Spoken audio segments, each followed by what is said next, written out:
Salut à tous. Alors un grand merci pour tous vos commentaires que vous m'avez mis sur YouTube, ça me fait très plaisir. Et les commentaires également sur le forum Plastic Dream pour les membres. Et d'ailleurs j'ai eu beaucoup de questions sur le forum. Donc aujourd'hui je vais vous faire une petite vidéo, on va faire que de la théorie. Alors la théorie, la première question qu'on m'a posée c'était en fait où on pose de peinture et comment on fait un beau dégradé. Donc ça va aller ensemble. Donc je vous propose, je vais vous faire un petit dessin, ça sera plus simple. Hein, puisque, comme on dit, un dessin vaut mieux qu'un grand discours. Donc on imagine que là, vous avez votre pli, grossièrement, sur une veste ou sur un pantalon. On imagine ici le haut, ici le bas. Donc là, la lumière va venir comme ça. Voilà. Tac, on a nos 5 couleurs. Alors, notre base, premier éclaircissement, deuxième éclaircissement, notre ombre, première ombre, deuxième ombre. Donc on va les noter, hein. 1, 2, 3, 4 et 5. Voilà, on a 5 couleurs. Alors, on avait dit qu'on allait faire, en premier lieu, on allait tout peindre avec notre couleur de base, donc avec la couleur numéro 1. Donc l'ensemble du pli de la figurine, on va la peindre avec le 1. C'est ce qu'on appelle un aplat. Un aplat de peinture, on met tout de la même couleur, voilà. Généralement, les grands débutants en figurine, ils s'arrêtent là et voilà, le tri il est vert, le visage il est couleur chair, basta. Alors, nous ce qu'on fait, on va venir, donc le 1 c'est fait. On va faire un mélange du 1 plus le 2. Le 1 plus 2, donc on va mettre couleur côté éclairci, pardon. On va laisser un petit peu du 1, notre couleur de base, laisser un petit peu apparente, et on va venir le mettre ici. Donc là, on va avoir du 1 plus 2. On va faire la même chose côté ombre. On va prendre du 1 plus 4. Et le 1 plus 4 ici. Donc là, on a du 1 plus 4. Ensuite, on va revenir côté lumière. On va prendre que du 2. Donc le 2, on va venir le mettre là. En sachant que là, toujours pareil, on va laisser cette partie-là en 1 plus 2.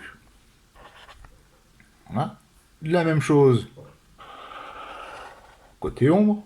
Donc là, avec du 4. Et ensuite, on va poser. Donc là, on va faire du 2 plus 3. Qu'on va venir poser là. 2 plus 3. Et là, du 4 plus 5. Voilà. Et ici, éventuellement, on peut poser que du 3 et que du 5. Sur une figurine ou un 35e, comme celle qu'on a commencé hier, généralement, on va faire le 1, le 2, et allez, on peut faire le 3. Et pareil de l'autre côté, on va faire le 1, le 4 et le 5. Plus vous allez prendre une grosse figurine, hop, je vais vous montrer par exemple, voilà, lorsque vous faites une figurine de cette taille-là, voilà, je vous montre un petit peu de lumière, vous imaginez bien que si vous faites que le 1, 2, 3 et 1, 4, 5, vous allez avoir un escalier en fait en peinture. Vous n'aurez pas un beau dégradé bien fin. Voilà, donc ça, c'est où poser la peinture. Après, le 1 plus 2, 2 plus 3, 4 plus 5 et 1 plus 4, au 35e, c'est faisable aussi. Disons que là, si vous faites ça, vous passez déjà dans la catégorie au-dessus, vous n'êtes plus débutant. Ensuite, alors, je vais prendre un peu la théorie, sur la dilution. La dilution, c'est très simple. En fait, quand vous allez venir peindre, si vous mettez trop d'eau dans votre peinture, en fait, sur votre figurine, ça c'est la base de la figurine, vous allez faire une peinture très diluée. En fait, vous allez faire beaucoup d'eau avec très peu de pigments dedans. Vous pouvez faire l'expérience, vous prenez juste une goutte de cette peinture très très diluée et vous la posez sur une surface noire. Ça va vous faire une goutte d'eau et en fait l'accumulation de pigments va se faire sur les bords. Quand ça va sécher, sans y toucher, vous les laissez sécher, vous allez voir, ça va vous faire une auréole. C'est pour ça qu'on évite les peintures qui sont vraiment trop diluées.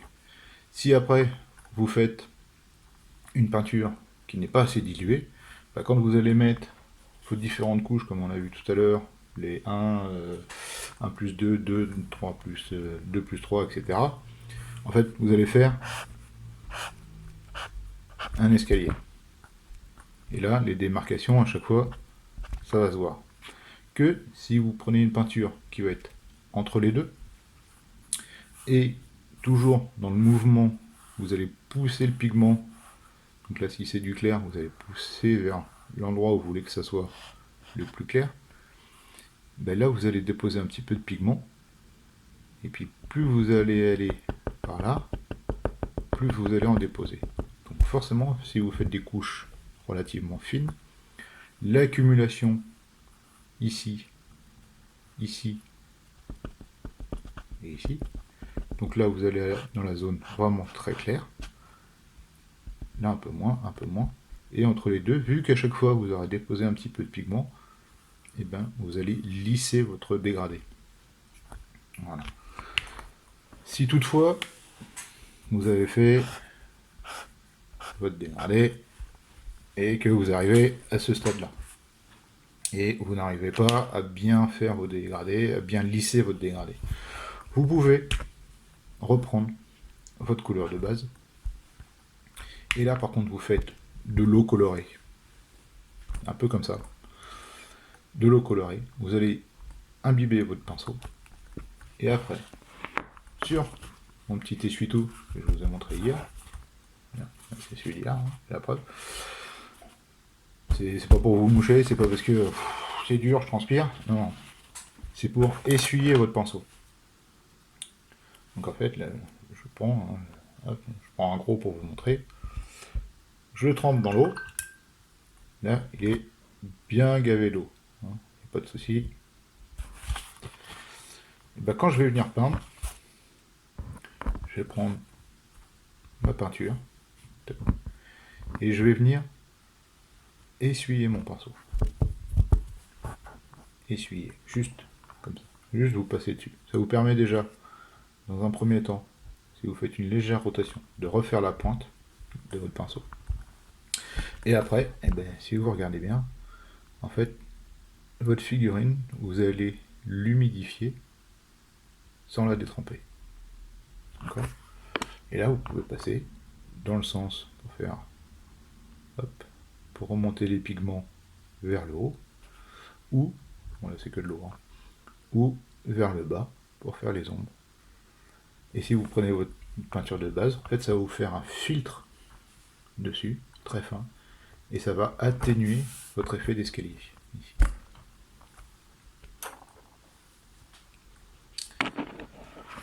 Voilà. Une autre petite question qu'on m'a posée aussi, c'était donc, est-ce que je me parlais toujours de mon pinceau pour faire le même pinceau pour faire les mélanges et pour peindre?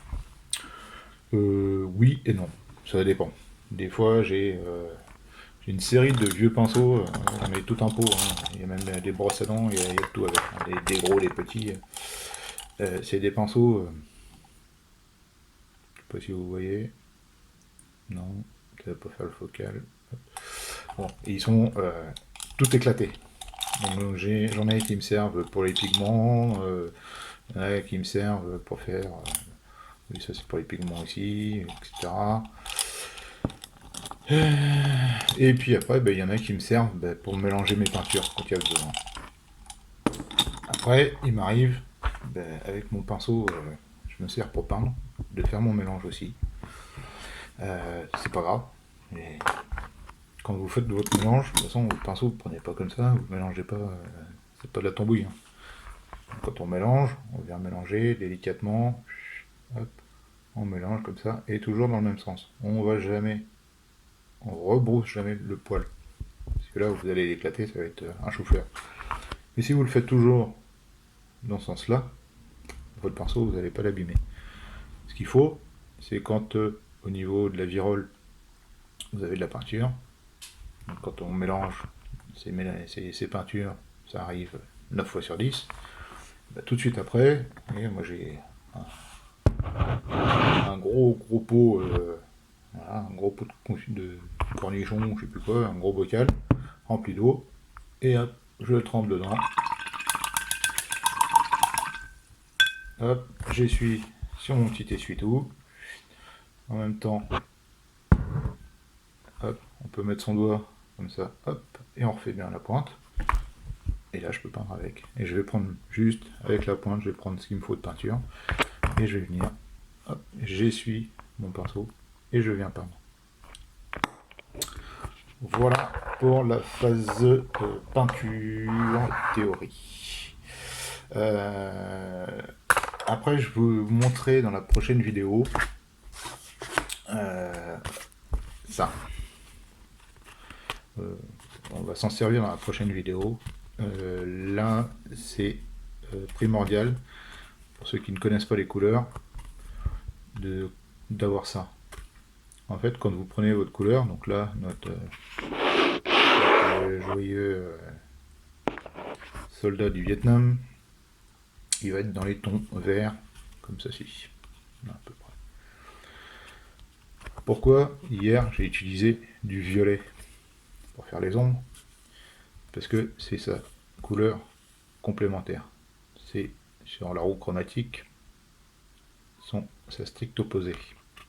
Ce qui va vous permettre de désaturer votre couleur et d'obtenir un marron tendance vert, mais complètement désaturé. Ce qui va vous permettre aussi d'avoir un contraste entre les couleurs saturées et les couleurs désaturées. Ça, je vous invite, pour ceux qui ne connaissent pas ce qu'on appelle la théorie des couleurs, de prendre quelques ouvrages, vous en avez sur internet, vous en avez en librairie, etc., sur la théorie des couleurs. Ça vous explique tout, d'où vient la couleur, ce que vous voyez, les saturés, désaturés, la clarté, les nuances, ça vous explique tout. Voilà. Les couleurs primaires, les couleurs secondaires, les couleurs opposées, les couleurs complémentaires, etc., etc., etc. Ce qui est un peu même très important quand on fait de la peinture, que ce soit sur toile ou sur figurine. Donc, dans la prochaine vidéo, finalement, je vais faire la veste, et je vous montrerai donc sur cette veste là, on va utiliser ça. Donc j'ai du vert fluo et du orange feu. Vous allez me dire, ça sur un uniforme, qu'est-ce que ça fout là? Et bien ça, je vous laisse y réfléchir et vous verrez ça dans la prochaine vidéo. En attendant, je vous souhaite une bonne soirée, maquettez-vous bien, et puis commencez à peindre. À bientôt.